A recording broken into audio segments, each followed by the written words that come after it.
Hello வணக்கம்.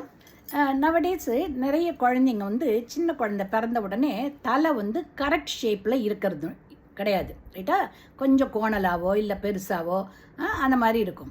அப்போ வந்து ஒரு தவறான எண்ணம் என்ன ஆகுது, சில பெண்கள் வந்து அதை கையால் பிடிச்சி அழுத்தி அழுத்தி விட்டாக்க நார்மல் ஷேப் வந்துடும், உருட்டி விட்டால் நார்மல் ஷேப் வந்துடும். அது மாதிரி டேஞ்சரஸ் வேலை செய்யவே செய்யாதீங்க, ரைட்டா?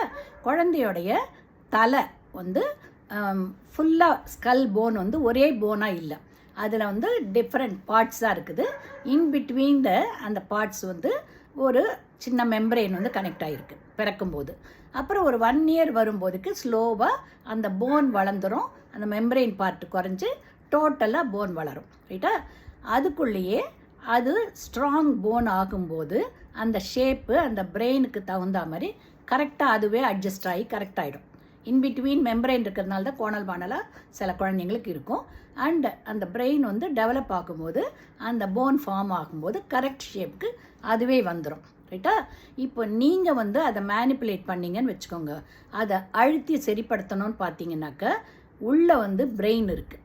அந்த பிரெயினை அழுத்துறதுனால சில சமயம் பிரெயின் டேமேஜ் ஆகலாம், ரைட்டா? சில சமயம் இரத்த குழாயெல்லாம் உள்ளே இருக்கும்போது அது ப்ரெஸ் ஆகி ப்ளீட் ஆகலாம், ரைட்டா?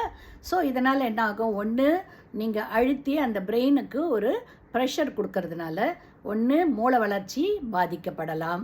அப்படி இல்லைன்னாக்கா அந்த இரத்த குழாயை தானோ உடஞ்சி அதுலேருந்து லீக் ஆச்சுன்னு வச்சுக்கோங்க, அந்த ஹெமரேஜினால் எந்த பார்ட்டில் அது லீக் ஆகிருக்குதோ அந்த பார்ட் வந்து சரியாக ஒர்க் ஆகாது. ஒன்று குழந்தைங்களுக்கு ஃபிட்ஸ் வரலாம், இல்லைன்னா ஏதான ஒரு பார்ட்டு ஊனமாகலாம். அந்த மாதிரி இந்த மாதிரி டேஞ்சரஸ் இதெல்லாம் ஆகலாம். ஏன்னா தலை உள்ள வந்து ஒரு நீர் சுரக்குது, சிஎஸ்எஃப்னு சொல்லுவோம். அந்த நீர் வந்து ஆட்டோமேட்டிக்காக வடிய ஆரம்பிச்சிடும்.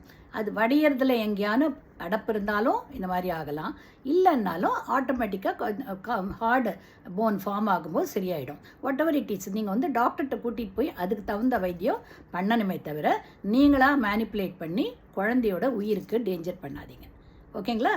ஸோ நீங்கள் பயப்பட வேணாம், ஆனால் அதே நேரத்தில் அலட்சியமாகவும் இருக்காதீங்க, ஓகேவா?